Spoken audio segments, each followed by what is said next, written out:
Salofalava, this is Pacific Waves from RNZ Pacific. I'm Susana Suisuki. Coming up, I wish to assist them and provide the hard evidence. a Fiji lawyer says the military's dismissal of abuse allegations is an insult to victims. Also, there's certainly a long-term plan to do that, and women's rugby is exploding in the Pacific.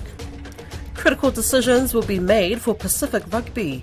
And later, it's incredibly important so that we can make sure that our identity is solid. Wellington's Pasifika community showcase their cultures. A Fiji human rights lawyer in exile is offering to provide the Fiji military and government with hard evidence to support allegations of human rights abuses against a high-ranking officer. Colonel Benioni Naliva first made headlines in the newspaper The Australian last month after being appointed Deputy Commander of the Australian Army's 7th Brigade. The paper reported allegations that Naliva had been involved in the violent beatings of two Fijian politicians in 2006. In response to questions from RNZ Pacific, the Fiji military said it stood by Colonel Naliva and waved away any allegations as social media posts by disgruntled individuals pointing out that no formal reports had been lodged with police.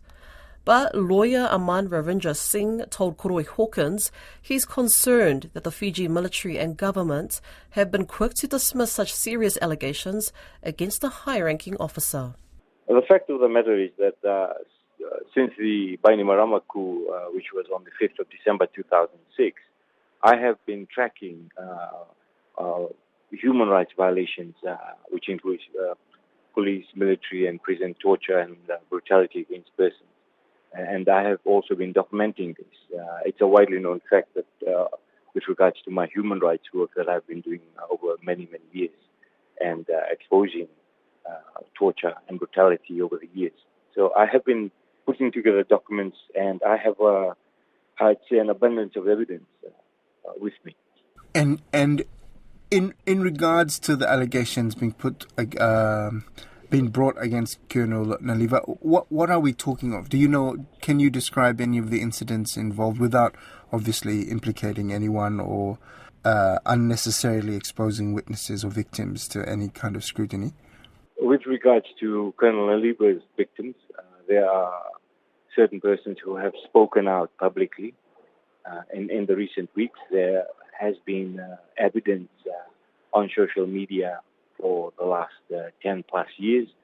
I have personally spoken to victims. I have spent hours recording their statements. I have photographs and putting it together. I have recorded statements and photographic evidence from victims.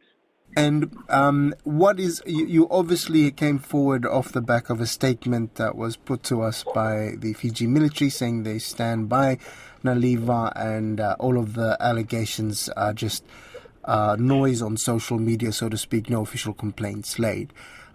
What is your response to that statement? I am deeply concerned and very shocked as to how the Fiji Military Forces commander has responded and the tone of his response.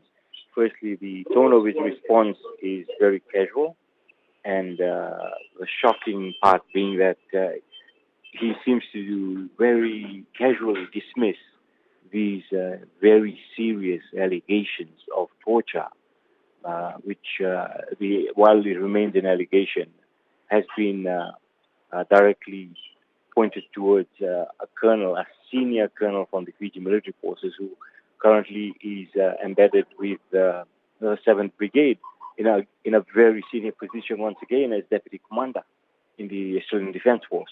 The minister has also spoken about this, and you've Pio Tikondundua, that is, and said that there was nothing to these allegations. What do you say to that statement? It's very appalling that the Minister of Defence, a person charged with upholding law and order in the country, would come out and simply say that these are mere allegations. Look, these allegations just did not come about yesterday. And they have been there for many, many years. And Perhaps Pio Tikondondo forgets that he was also part of the Bandimarama regime, which unlawfully took power and executed a coup on the 5th of December 2006. And he was still there when these torture incidents occurred. And we're talking about 2011. Pio was part of the military, so unless he's developed some sort of forgetfulness in the last so many years, he knows very well the culture of the military and the culture of torture and brutality, which has also resulted in deaths within the military compound over the last few decades.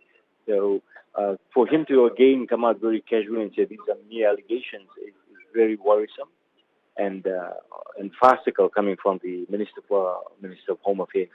The evidence that you say you have, are you willing to put this forward and share with the military, as they're saying they're calling for any evidence and proof about these things?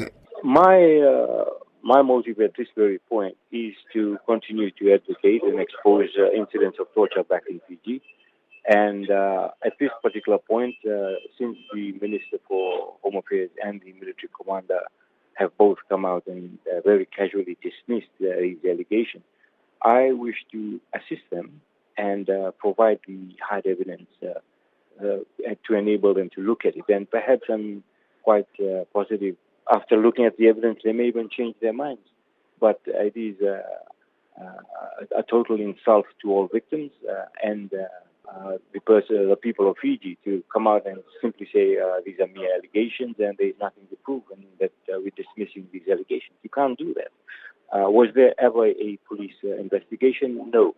Why was there never a police investigation? Because the military regime ran the country. And none of these persons were able to record complaints with the police. But having said that, their self-imposed 2013 Constitution under Chapter 10 immunity clauses, Sections 155, 156, 157, and 158 gives blanket immunity to all persons against criminal prosecutions, criminal charges, or civil claims. So even with the evidence, based on that last thing you said, even with all of the evidence in the world, these people Colonel Naliva in this incident, but also anyone else that did any illegal acts in this against human rights or torture or allegations of such, are immune, so can't be prosecuted today? Is that what you're saying? Yes, absolutely correct. And let me put it this way: the military is hiding behind those immunity clauses. So it is very simple to come out and simply say these are just mere allegations, or we are outrightly dismissing these social media allegations because they are able to be protected, or they continue to have that protection from the 2013 Constitution under the immunity clauses. So if that is the case, it is not that simple or straightforward. In any other country without the immunity clauses, persons would be able to go to the police station today and file complaints. Right. So just to be crystal clear, the allegations against Colonel Naliva fall within the protection of those immunity clauses. Therefore, he cannot be prosecuted in Fiji. Yes.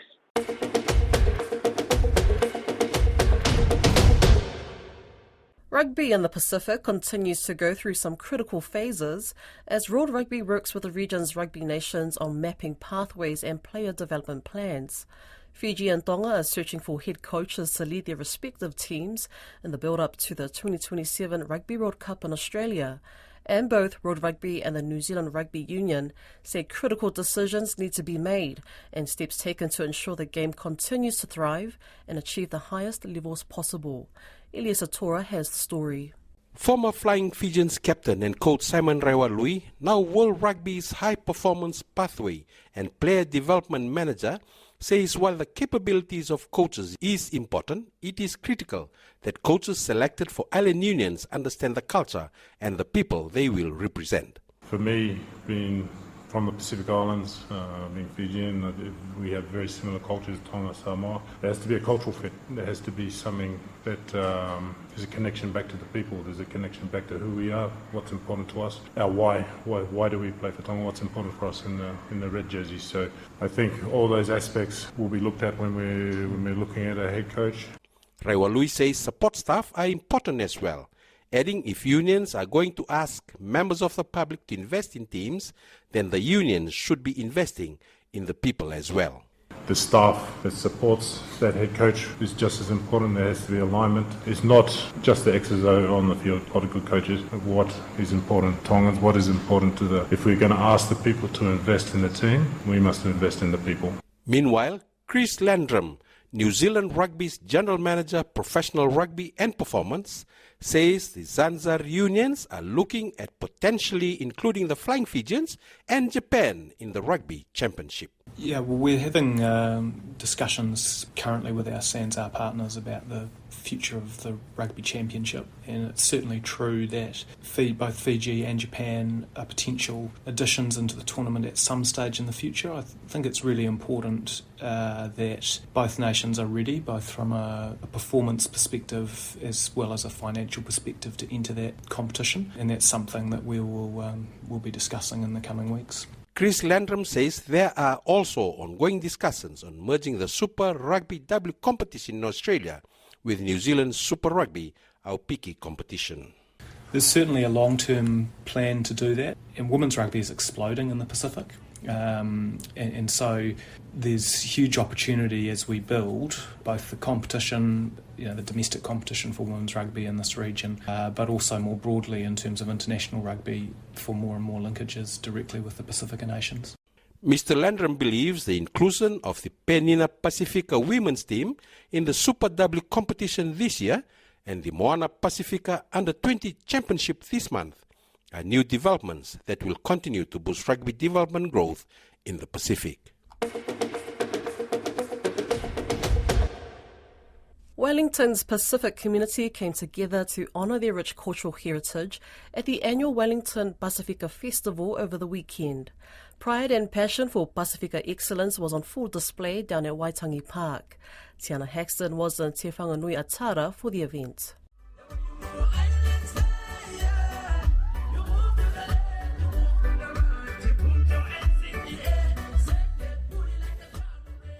Over 15,000 people come together every year for the Wellington Pacifica Festival. With sights, sounds and flavours evoking the essence of the Pacific, participants embarked on a journey through the diverse island nations of Te Moana Nui o Kiva.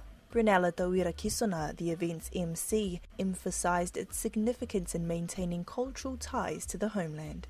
It's incredibly important so that we can make sure that our identity is solid, and we can do that by surrounding ourselves with people who identify with our same culture to ensure that we are continuing our Pacific traditions and cultures. So amazing. Representatives from Polynesia, Micronesia and Melanesia showcase their crafts, cuisine and captivating performances, underscoring the significance of the Wellington Pacifica Festival.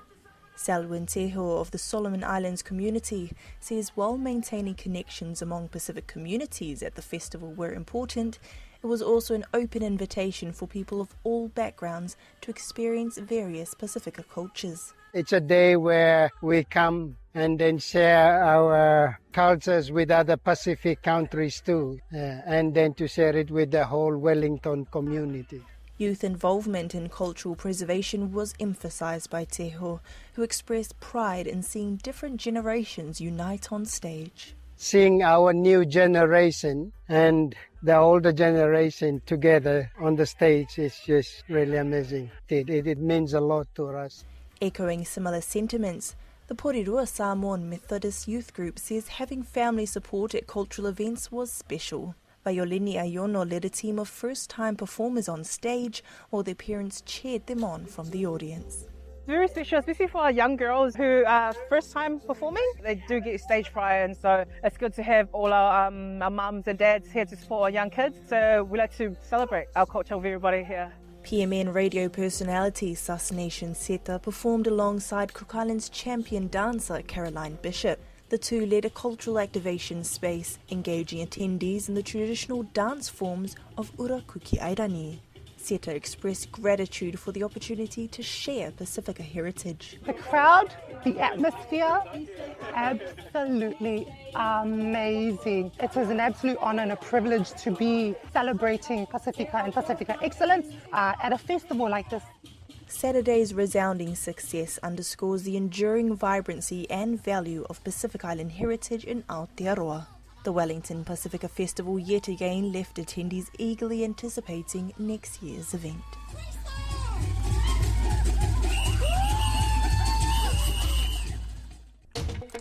That's Pacific Waves for today. To listen back, head over to rnzi.com/programs. We're also on Spotify, Apple and iHeartRadio. From myself and the RNZ Pacific team, till 534.